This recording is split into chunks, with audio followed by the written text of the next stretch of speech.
Shalom Aleichem, everybody. Hope you're all doing very well. Today we have an interesting topic about the Torah, heaven and earth. How the Torah is the intermediary between heaven and earth.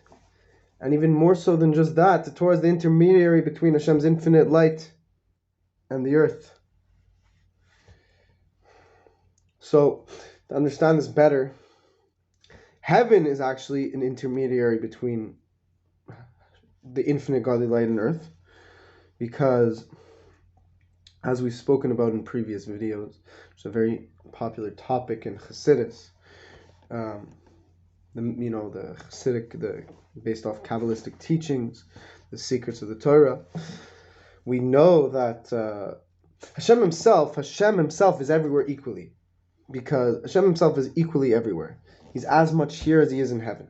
It's just where he's revealed. It's just how much the beings could sense Hashem's presence. They could, how much Hashem's presence is revealed, how apparent it is.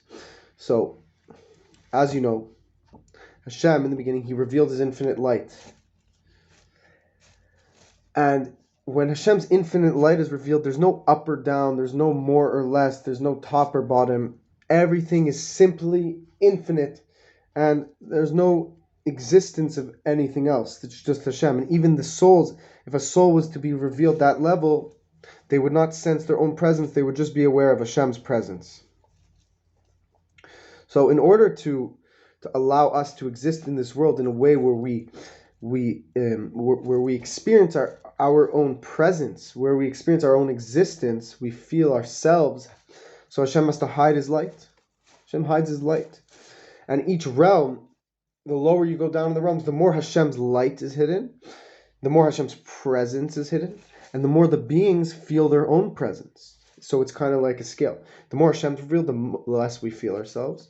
The more Hashem hides himself, the more we feel ourselves. Do you ever notice that whenever you have an amazing time, or you have an amazing experience, if you're celebrating a friend's wedding, or you're just experiencing a tremendous experience, whatever it may be, you're not going to be thinking about yourself. You're going to be into the moment. You're going to be experiencing your surroundings, the environment. You're not going to be thinking about yourself. You won't even have to say, "Wow, I'm having such a great time," because you'll be so in the moment that you won't even be thinking about yourself. So that's an example for when you're experiencing Hashem's presence. You're so involved, you're so captivated by experiencing Hashem's presence that you don't even think about yourself. You're not even thinking about your own presence. And the more Hashem hides himself, the more then you become involved with yourself, the more you think about your own presence. So we can understand now how the whole purpose of this creation, of Hashem revealing these worlds and creating these worlds where he hides his light more and more and more all the way down, is specifically for this world. Why? This world is the lowest of all the worlds, where Hashem's light is so hidden that we experience our own presence, and a person can mistakenly not even experience Hashem's presence. Whereas in the higher realms, Hashem's light is much more hidden in some of the lower heavenly spheres, heavenly realms, compared to the higher heavenly realms. Hashem is much more hidden in the lower realms, but still there's a revelation of God to the point where the beings are in awe of Hashem. The souls and the angels are in tremendous awe, tremendous love of Hashem. They're experiencing a tremendous experience. Whereas they may experience their own presence to a degree because Hashem is still partly hidden in those realms, but they can never make the mistake of not thinking Hashem exists at all. Chas v'shalom, God forbid. But in this realm, a person can mistakenly not experience Hashem's presence and only experience his own presence, and that happens only because Hashem hides his light. But we know that the whole purpose of all these realms is for this lowest physical world. Why?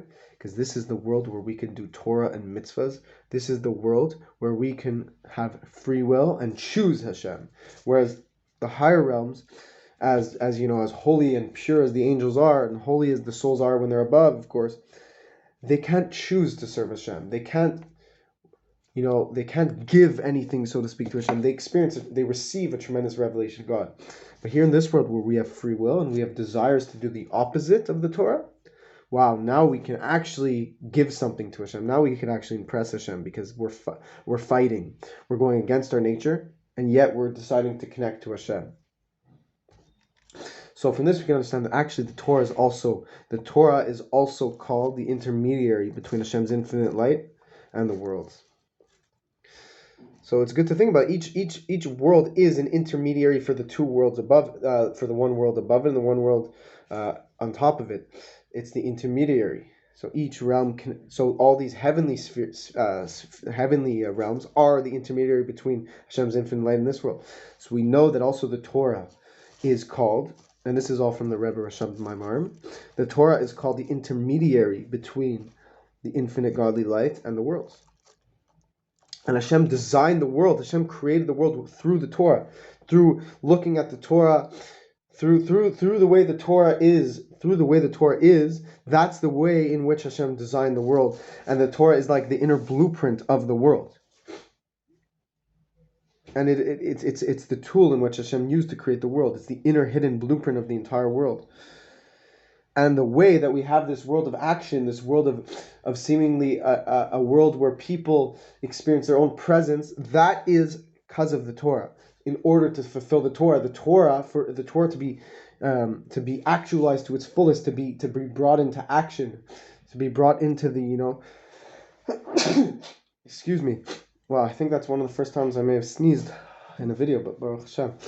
So in order for the Torah to be brought to its fullest potential, not just potential, but to be brought into action, it is we need physical bodies, because as you know, the Torah involves physical actions.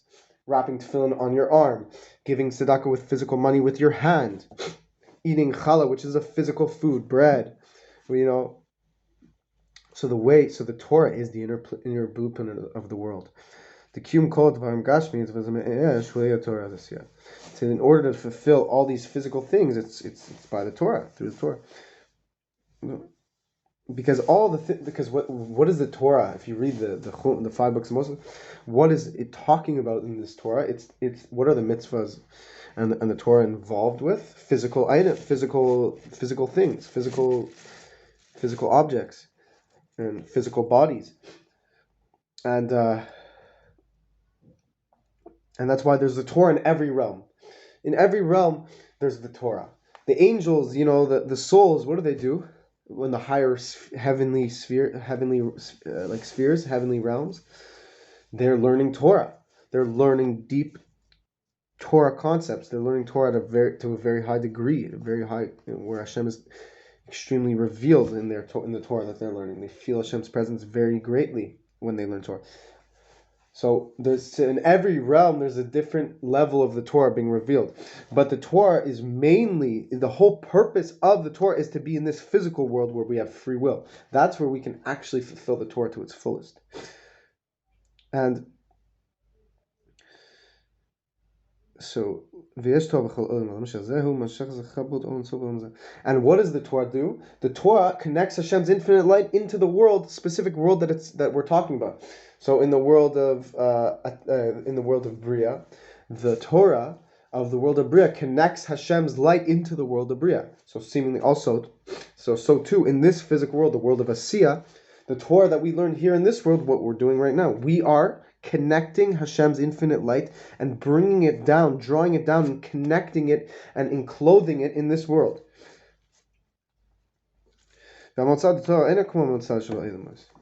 And it's not, the Torah is different from the way the worlds are intermediaries between Hashem's infinite light and us. That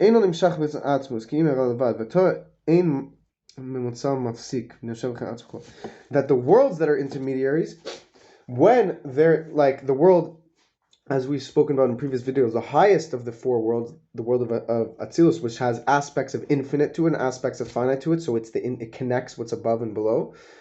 So what it flows down into the lower worlds, it only flows like a drop of what it is into the lower worlds. It only flows, a ray of its light. The world of Atzilus is infinitely more, there's an infinitely greater godly revelation in the world of Atzilus than the world of Bria. So what goes down to the world of Bria is just a little ray of the light of Atzilus. So the Rebbe Sham is saying that's not the case with Torah. The Torah itself is as it is above, it's down here. It's like water, just like when water falls from the roof through from off the roof onto the ground. It's the same water as it was above. So to the Torah, as it is above, the Torah itself comes down into this world. So when you're learning Torah in this world, you're learning the Torah itself in this world. You're not getting a little drop of the Torah. You're getting it itself. The worlds don't stop this Torah from coming down. It comes down as it is, but it is still an intermediary. So the Torah itself is drawn down to this world, but it has aspects of intermediary, and the Rebbe Rashab is going to explain how. And that's because there's two levels to the Torah. There's there's the inner part of the Torah and the outer part of the Torah.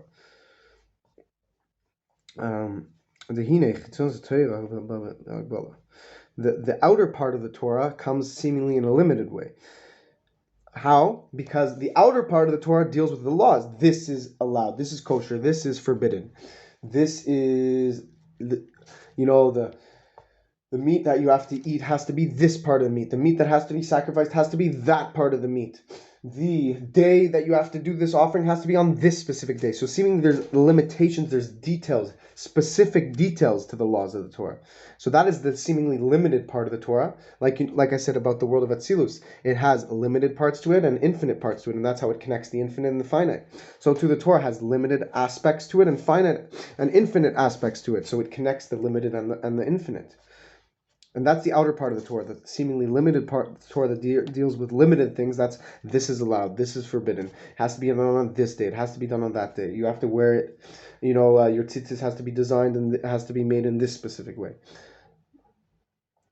And that's because it relates to the physical world. That's because it's meant to relate to the physical world, which has limitations to it.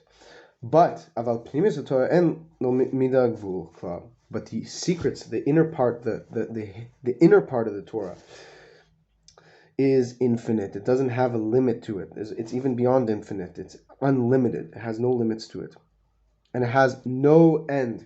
It says, to everything there's an end, but the Torah has no end. And that's talking about the inner part of the Torah. And that's the aspect of Hashem's infinite light that's in the Torah. And it has no limitations. So, and you may ask, what's the inner part of the Torah? The inner part of the Torah is Chassidus, it's Kabbalah, it's the secrets of the Torah. So when you're learning about, okay, this is kosher, this is forbidden, this tzitzis is kosher, this tzitzis is not kosher, this day is Shabbos, that day is the weekday. Okay, so all these things have limitations to it.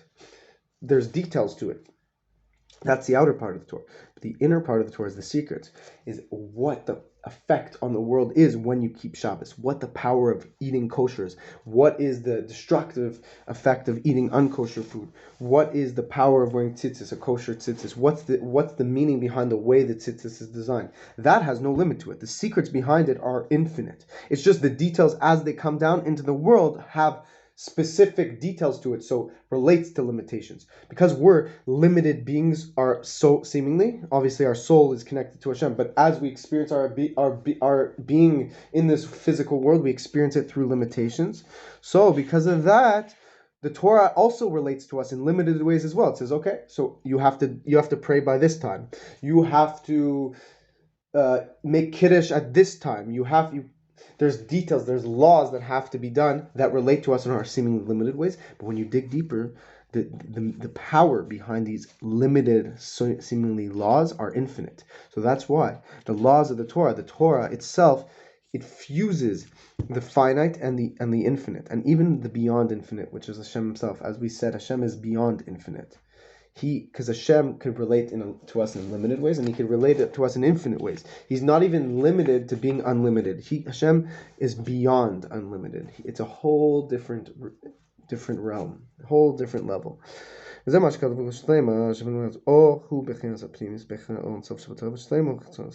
Torah has this level. It has the infinite aspect to it and the finite aspect to it, and that is why Torah actually connects us to Hashem. And because that's the beauty of Torah. It is, if you pay attention to Jewish people, we have so many laws, so many rules that affect us in every aspect of our lives. And what's the beauty in that? Is that the Torah gets Hashem involved in every aspect of our lives. We don't have just one day of the week where we connect to Hashem. We don't just have 1 hour of the day where we connect to Hashem. We're Jewish people. Look, we have a kippah on. we're wearing tzitzis, we have so many constant mitzvahs that we're fulfilling, so many things about us that distinguish us from others, that are constant signs of our connection to Hashem. So many laws. We have to pray 3 times a day. We have to make brachas before we eat. We have to make blessings after we eat. We have to give charity. We have so many different laws that the Torah demands of us, that Hashem demands of us. And what is the purpose of that? To bring Hashem into the world, to bring Hashem into our lives, and into every detail of our lives. That is the beauty of the Torah. It draws Hashem down into our lives.